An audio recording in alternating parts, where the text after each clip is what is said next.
છોટાઉદેપુર 21 લોકસભા જે વિસ્તાર છે તેમાં આપણે આજે પહોંચ્યા છે. આપણે અહીંયા જે યુવાઓ છે યુવાઓ સાથે જ વાત કરીશું. શું કહેશો, આ વખતે જે લોકસભાની ચૂંટણીના પડઘમ વાગી ચૂક્યા છે હવે, એટલે લોકસભાની તૈયારીઓ શરૂ થઈ ગઈ છે. હવે ટૂંક જ સમયમાં ચૂંટણી પણ આવશે. તો આપ યુવાઓ છો, સ્થાનિક છો, શું કહેશો આ બાબત? અમને તો એવું કહેવા માંગીએ છીએ કે આ લોકસભાની ચૂંટણી અંદર યુવાનો માટે કે આ જે સરકાર યુવાનોને જે શિક્ષિત છે, ગ્રેજ્યુએટ લોકો છે, મતલબ જે ભરતી કરવામાં આવે છે 11 માસના કરારની કે જ્ઞાન સહાયકની, પણ અમે એવું કે એટલી બધી જગ્યાઓ છે સરકારી દવાખાનામાં હોય કે સ્કૂલોમાં હોય, તલાટીની હોય, એના માટે કાયમી ભરતી કરવામાં આવે એવી અમારી એક લાગણી છે.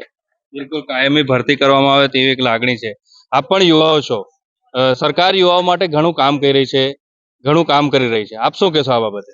સરકાર કામ તો કરી રહી છે, પણ ક્યાંક ને ક્યાંક એવું લાગી રહ્યું છે કે યુવાનોનું ભવિષ્ય પણ ફોડી રહી છે. સાથે સાથે તમે જોયો છો કે અઢળક પેપરો ફૂટ્યા છે. જે યુવાન આ વિસ્તારનો જે ટ્રાઇબલ એરિયા છે અને ગ્રામ્ય વિસ્તાર છે, ગ્રામ્ય વિસ્તારનો યુવાન એ પોતાના માતા પિતા પોતાને ખેતીમાંથી પૂંજી બચાવીને છોકરાને ભણવા માટે બહાર મોકલે છે. જે છોકરો શિક્ષણ પૂર્ણ કરે છે, ત્યારબાદ જ્યારે એક્ઝામ આપવા જાય છે, એક્ઝામના પહેલા દિવસે જ પેપર ફૂટી જાય છે. તો એ યુવાનનું ભવિષ્ય ફોડી રહી છે સરકાર. જ્યારે આ દેશની અંદર સૌથી વધારે લોકફાળો હોય તો એ ખેતી પ્રદેશ જે છે એટલે ખેડૂતોનો છે, અને આજે ખેડૂતોના દીકરાઓ જ રજડતા રહી રહ્યા છે. તો સરકાર કઈ ટાઈપનો વિકાસ કરી રહી છે? ને ક્યાંક યુવાનોને બેરોજગાર બનાવવાના માર્ગ પર લઈ જઈ રહી છે. તો અમારી સરકારને એટલી જ અપીલ છે કે જે પેપરો ફૂટી રહ્યા છે એના પર સખત કાયદો લાવે અને યુવાનો માટે જે ભરતીઓ છે કાયમી ધોરણે ભરતીઓ કરવામાં આવે. તમે જુઓ કે 11 માસના કરાર પર ભરતી કરવામાં આવે છે અને યુવાનોને શિક્ષણ આપવામાં આવે છે. જ્યારે ટ્રાઇબલ એરિયામાં 11 માસના કરાર પર શિક્ષણ આપવામાં આવતું હોય તો એ બાળક કઈ રીતે ભણી શકશે? બાળકનો ભણવાનો પ્રશ્ન એ જ છે કે 11 માસ ભણશે, આજે શિક્ષક બદલાઈ ગયો, 11 માસ પૂર્ણ થયા, ફરી પાછા બીજા શિક્ષક આવે, એ ફરી વારથી એકડો ઘૂંટે. એટલે આ એકડો નવા નામથી ઘૂંટાયા કારણે બાળકોનું ભવિષ્ય ક્યાંક ને ક્યાંક ગોઠવાઈ રહ્યું છે. તો એના માટે અમે સરકારને એટલી જ અપીલ કરીએ કે કાયમી ધોરણે ભરતી કરો, જેથી કરીને બાળકને સારું શિક્ષણ મળી રહે અને સારી રીતે બાળક આગળ વધી શકે. બિલકુલ, જે કાયમી ધોરણ ભરતી કરો ને શિક્ષણ મળે. આપ પણ યુવાઓ છો, કયા મુદ્દાઓ એવા છે ચૂંટણીમાં જે આપ સરકાર સમક્ષ કહેવા માંગો છો? હવે અગ્નિવીર વાળી જે ભરતી કરે છે, અગ્નિવીર એમને 4 વર્ષ નોકરી કરો ને પાછા રિટાયર, એમને કાયમી પહેલા જે ચાલતું હતું એ પ્રમાણે કરવા જોઈએ. એ લોકો હવે એમનું પેન્શન બંધ, 4 વર્ષ આવીને પછી અહીં શું કરવાના? એમને અગ્નિવીર વાળાને જે પહેલા કરતા એ પ્રમાણે ભરતી કરવા જોઈએ. બિલકુલ, જે કરતા પહેલા પ્રમાણે ભરતી કરવામાં જોઈએ. આપ પણ યુવાઓ છો. અહીંયા યુવાઓ માટે કેવા રોજગારીના સ્ત્રોત છે, યુવાઓ માટે કેવી જે નોકરીઓ જે છે, યુવાઓ માટે કેવા પ્રશ્નો છે અહીંયા, આ બાબતે આપ શું કહેશો? પહેલી છોટાઉદેપુર જિલ્લાની વાત કરીએ તો નોકરી માટે ઘણા બધા પ્રશ્નો છે.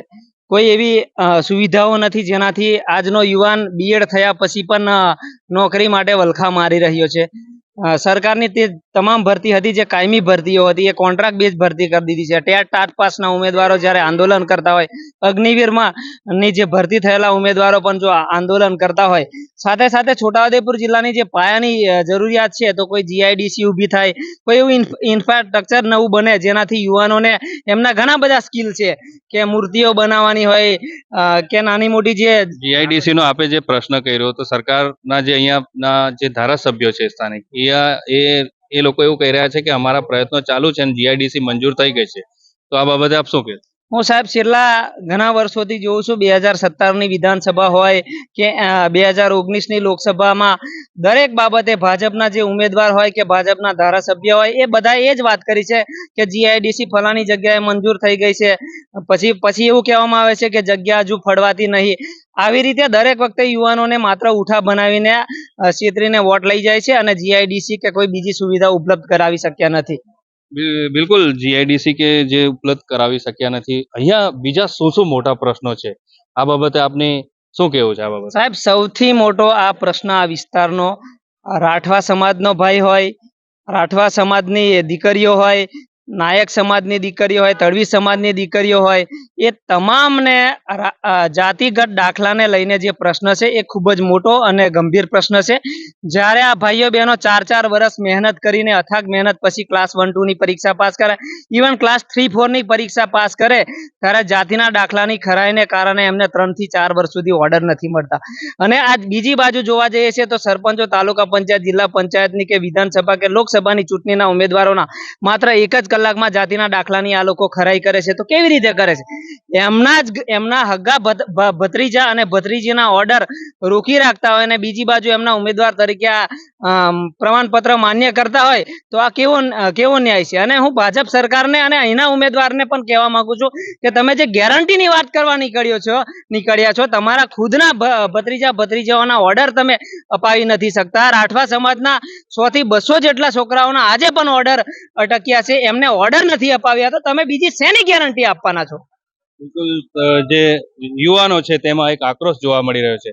કાકા આપ શું કહેશો? આપની શું રજૂઆત છે? સાહેબ એવું છે, અમારે કાકણપુર ગામ કાકણપુર તાલુકો કવાંટ જિલ્લો છોટાઉદેપુર. હવે અમારે સિંચાઈ તળાવ બન્યું છે 1980ની સાલની અંદર. તો એ લોકો અમને શું કીધું સિંચાઈ ખાતાવાળા ખાલી ચેક ડેમ બનાવવાનો છે, ચેક ડેમ બનાવવાનો છે, એના બદલામાં મોટો ડેમ બનાવજો.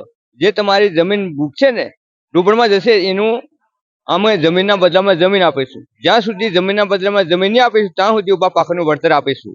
અને 1980ની સાલની અમે દુઃખી છીએ. એક ખાસ મુદ્દો આજે છે, મેં બોલું છું, અમે તારતે 1980ની સાલની અમે દુઃખી છે, મજૂરી કરી કરીને થાકી રહેશે. આ મુદ્દો કોઈ ઉઠાવતા નહીં. ગીતાબેનને મેં જાણ કરી છે તો ગીતાબેન બી રૂબરૂ દેખવા નહીં આવ્યા અમારી જોડે. એટલે આ ખાસ મુદ્દો છે. અને મારું નામ મોહનભાઈ આઠિયાભાઈ રૂબરૂપ. અને આ રહ્યો અત્યારે આ તળાવ. અને જે આ લોકો ખરા ને એ રૂબરૂપ દેખવા નહીં આપતા સાહેબ, કે કયા ગાડી દુઃખ કયા ગાડી છે તો જાણ કરી તો આવું તો પડે કે નહીં? કયા ગાડી દુઃખ છે? આ સિંચાઈ તળાવ સ્થાનિક જે નેતાઓ છે, જે ચૂંટાયેલા પ્રતિનિધિઓ છે, ચૂંટાયેલા નેતાઓ એ નથી આવતા. એ નથી આવતા.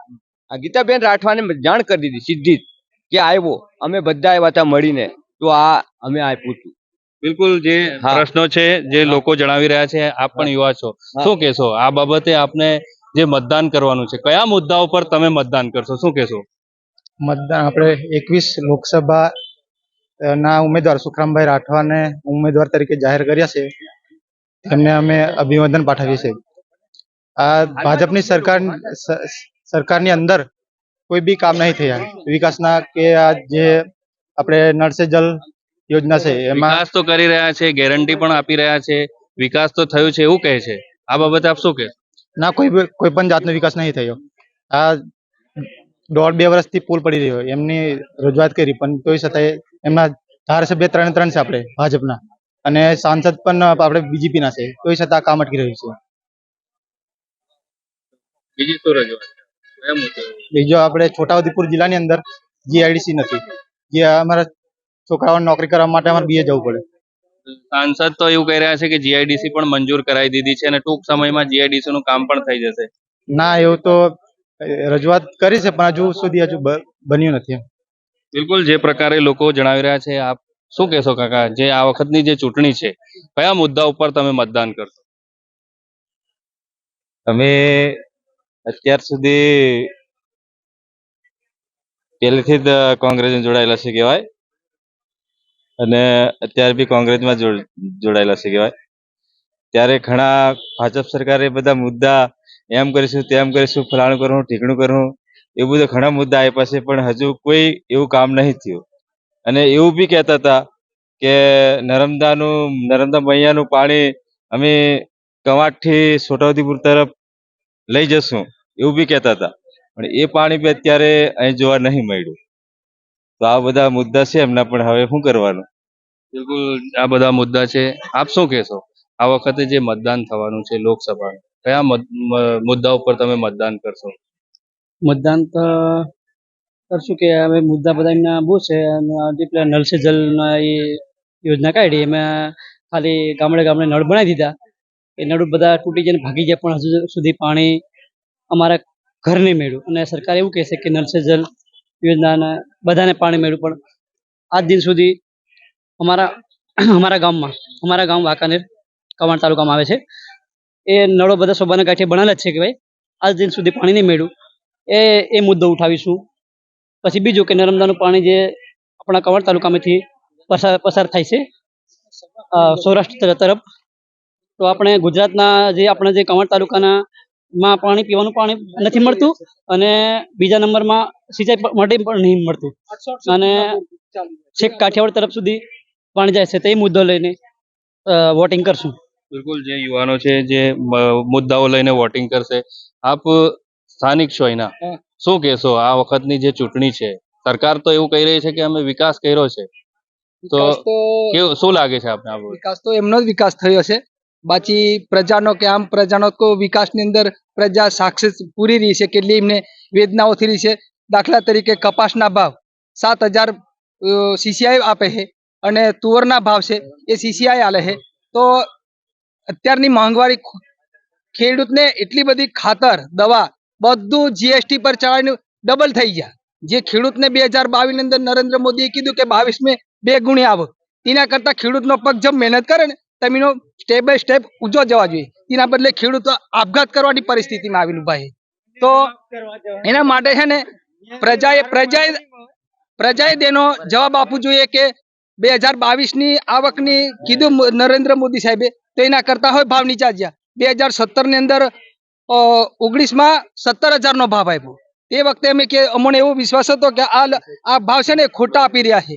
તો એ ભાવ ખોટા એના કપાસના 17,000 ભાવ એના કરતા મોંઘવારી ડબલ કરી દીધી અને પાછળથી પછી ભાવ ટેકાના ભાવ મેં 7,000 રૂપિયા 6,000 રૂપિયા ભાવ મેં આદિવાસીઓ કપાસ આપી દીધો. અત્યારે 7,500 રૂપિયા ભાવ છે. વિકાસ ખરેખર થયો કે નહીં? વિકાસ તો હવે પ્રજા જાણે છે કેવો વિકાસ થયો છે તે.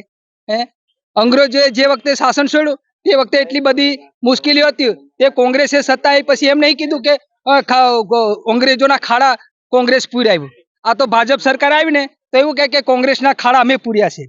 એટલે પરિસ્થિતિ બહુ ખરાબ વિકટ થતી જાય છે દિવસે ને દિવસે અને મોંઘવારીનો રેશિયો બહુ ઊંચો જાય છે. સરકાર તો કે કોઈ મોંઘવારી નથી. ક્યાં મોંઘવારી? મોંઘવારી સરકારના જે પદે મોટા મોટા છે એમને તો કોઈ મોંઘવારી, પણ આમ પ્રજાની કેટલી મુશ્કેલીઓ પડે છે તે પ્રજા જ જવાબ આપશે 2024 ના ઇલેક્શનમાં.